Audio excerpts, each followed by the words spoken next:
دور تھا جس میں انسان گناہ کے سلسلے میں سوچتا تھا کہ گناہ کرنے کے لیے کہاں جایا جائے، اور گناہ کے لیے وہ ایسی جگہ کی تلاش کرتا تھا جہاں کوئی اسے دیکھنے والا نہ ہو، اور کم ہی لوگ ایسے تھے جن کے دامن پر بہت بڑے بڑے گناہوں کا دھبا لگتا۔ اور آج سچویشن یہ ہے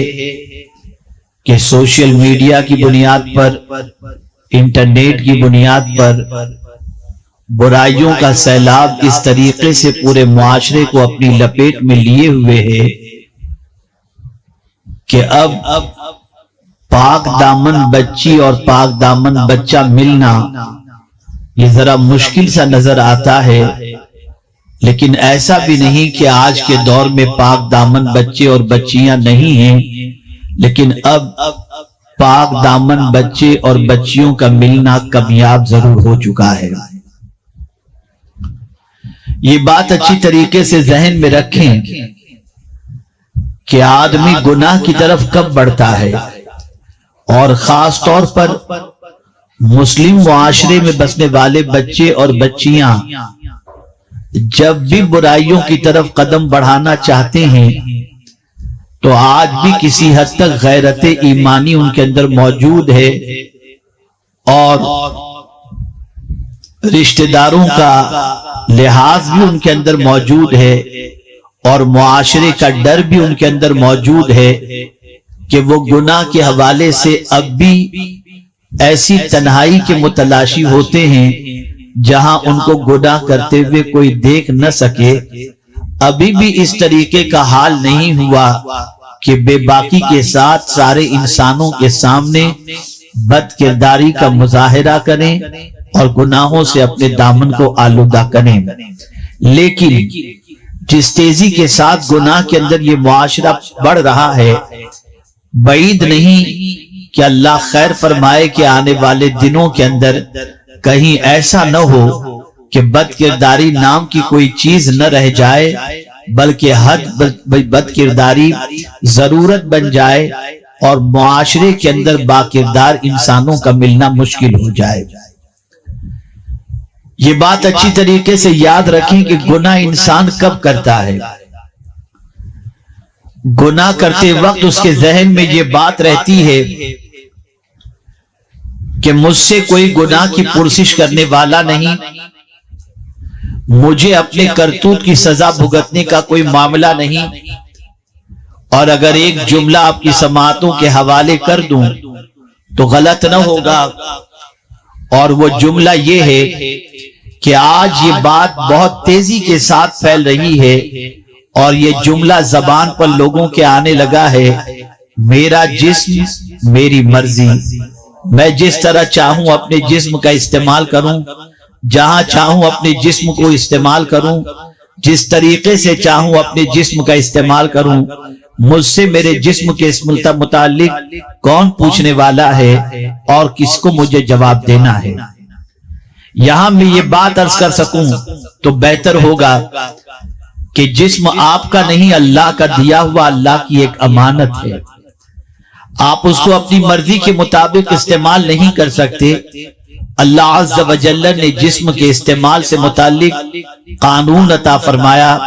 دستور عطا فرمایا، اگر اس قانون اور دستور کے مطابق اس کے جسم کا استعمال کرو گے تو اللہ تعالیٰ اس جسم کو جنت کا مستحق بنائے گا، اور اگر اس کے قانون کے خلاف جسم کا استعمال کرو گے تو جہنم کا سزاوار ہوگا۔ اس لیے یاد رکھیں، جسم آپ کا نہیں، جسم اللہ کا دیا ہوا ہے، اللہ کی ملکیت ہے، اللہ کی عطا ہے، اس پر قانون چلے گا تو آپ کا نہیں، اللہ کا چلے گا، دستور چلے گا تو اللہ عز و جل کا چلے گا۔ اسی لیے پروردگار جل جلالہ نے قیامت کا دن رکھا ہے تاکہ اس قیامت کے دن میں اللہ عز و جل بندوں سے سوال پوچھے، یہاں تک کہ آنکھوں سے بھی سوال پوچھا جائے گا، آنکھوں کے بارے میں سوال پوچھا جائے گا، کان کے بارے میں سوال پوچھا جائے گا، دل کے بارے میں سوال پوچھا جائے گا، زبان کے بارے میں سوال پوچھا جائے گا، پیروں کے بارے میں سوال پوچھا جائے گا، یہاں تک کہ دل میں جو وسوسے پیدا ہوتے ہیں اور دل میں جو خیالات پیدا ہوتے ہیں اللہ اس سے بھی بے خبر نہیں، اس دل کے وسوسات سے بھی اللہ عز و جل باخبر ہے، وہ جانتا ہے۔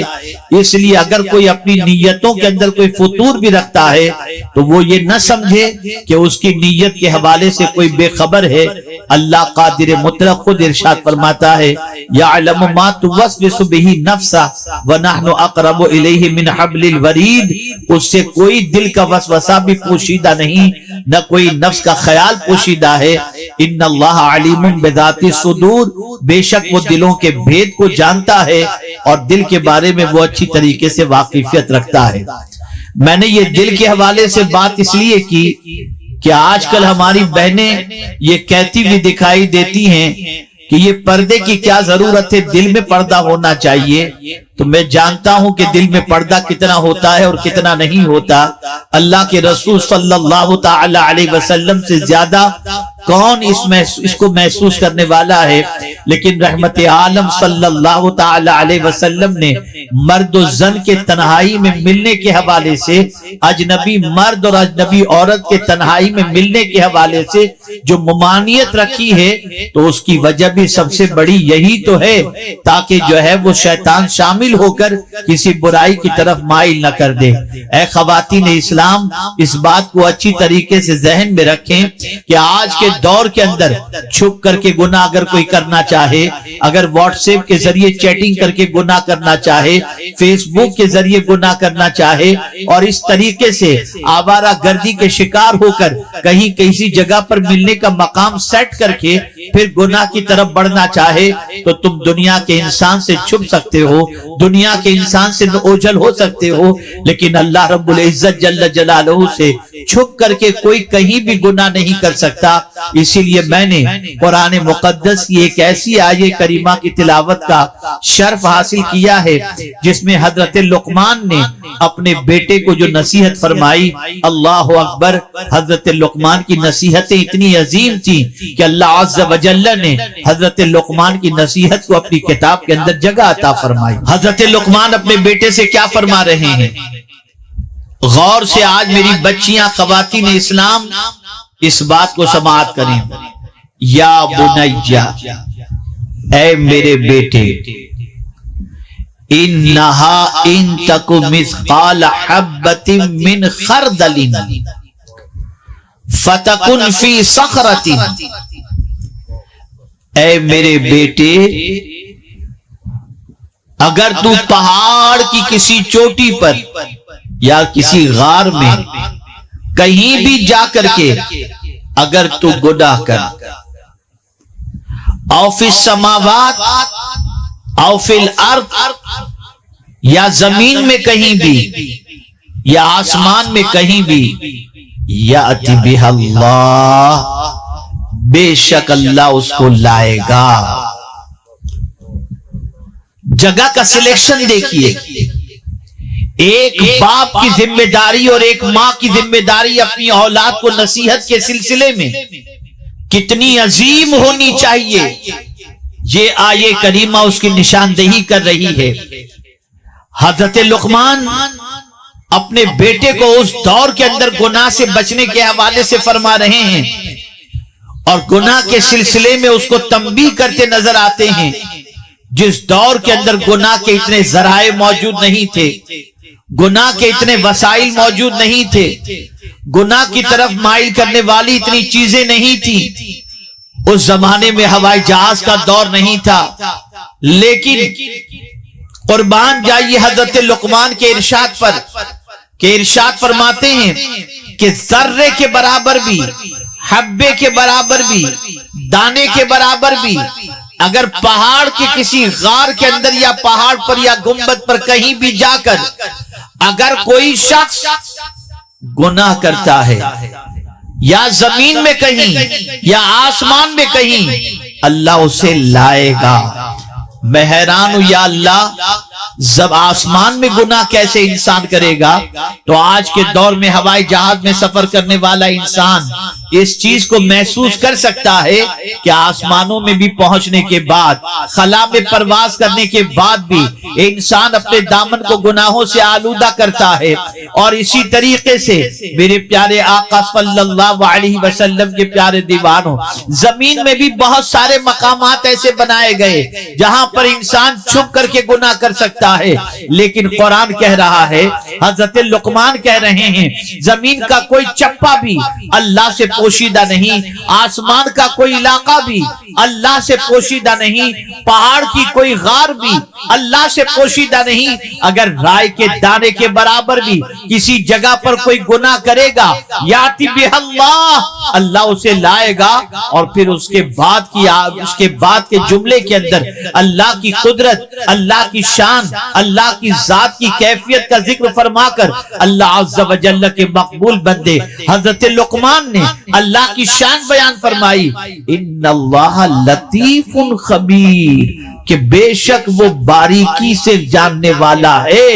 یعنی کوئی باریکی سے بھی کسی جگہ پر بھی انسان سے چھپ کر ایسی جگہ چلا جائے جہاں کوئی دیکھنے والا نہ ہو، مائکروسکوپ کے ذریعے بھی انسان نہ دیکھ سکتا ہو، لیکن مولا کی نظر سے وہ چھپ نہیں سکتا، وہ باریک دیکھنے والوں کے اندر ہے۔